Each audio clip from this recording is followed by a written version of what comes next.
¿Qué pasa, raza? That's right, mi gente. Estoy November already, and we're going to do a November update.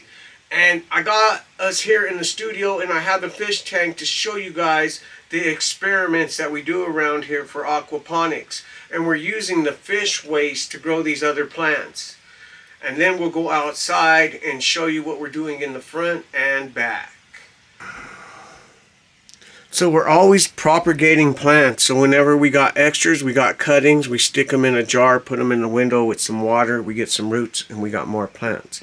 So we're always spreading these plants all the time. So here's a mother-in-law. This one I seen in New Orleans when I was down there, and they grow this outside all year round, which is awesome.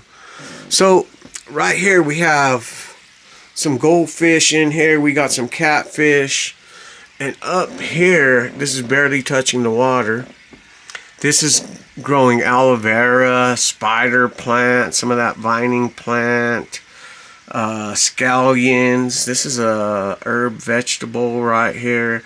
We just keep this guy in dirt, keep him in here, and he's just been growing. So the fish is doing their job. So that's it for the studio. Aslan! And you know, the cats are not allowed to be outside anymore due to the ordinance of City of Thornton. So Aslan's been inside the house, safe and warm. So our great mother tree right here has dropped all her leaves, and we just allow them to protect our insects, our plants, and it creates a blanket over them when we get those frost. So that's going to help us grow right there. Our blueberries are still looking good. They're outside. We haven't had a real frost. I think the first frost was like 24 degrees and it just killed everything off. And now we got this going on. And as you can see, the blueberries are covered, the strawberries are covered, and that helps them for next year to get nice and strong.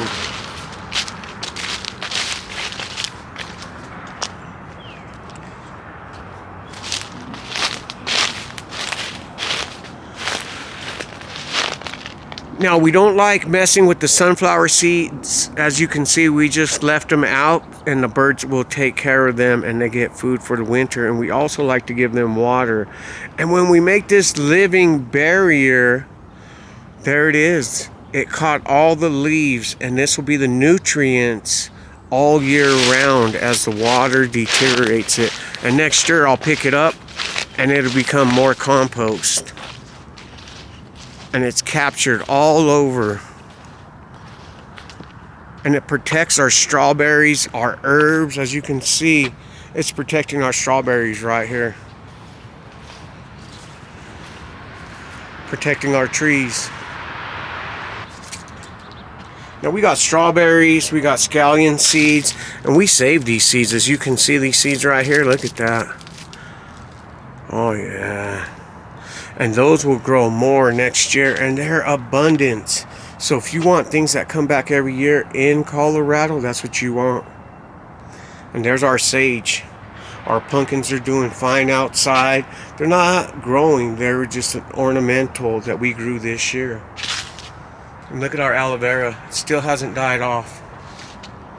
We'll cut it down and then we'll cover it and we'll see how much longer we can keep that going. And if you guys watch my other videos, we do love bringing these plants in over the winter. And this is the 5-color pepper. And you know, I just enjoy harvesting all the time.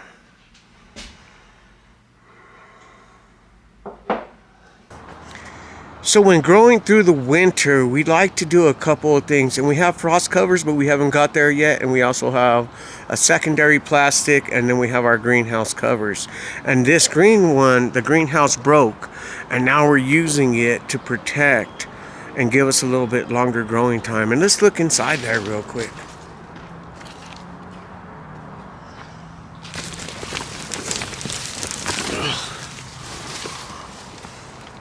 So we got celery growing, we got our strawberries, and this just gives them a boost. Keeps them from frosting over.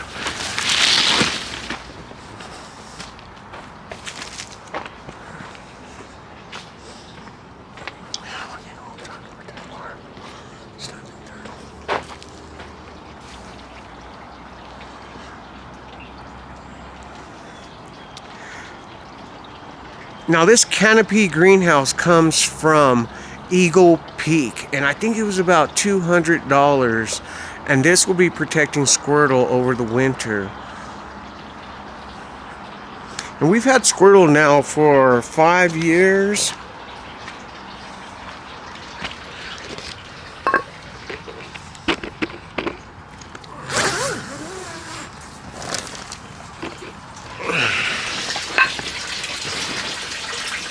So we have our water container there, and the frost stays on the outside. We have another plastic that we can cover these plants. We have celery, Swiss chard, onion, strawberries, and comfrey, and some lettuce as well. We have some snapdragons, and everything seems to be doing alright, but we haven't got a real cold frost yet, as I have suggested.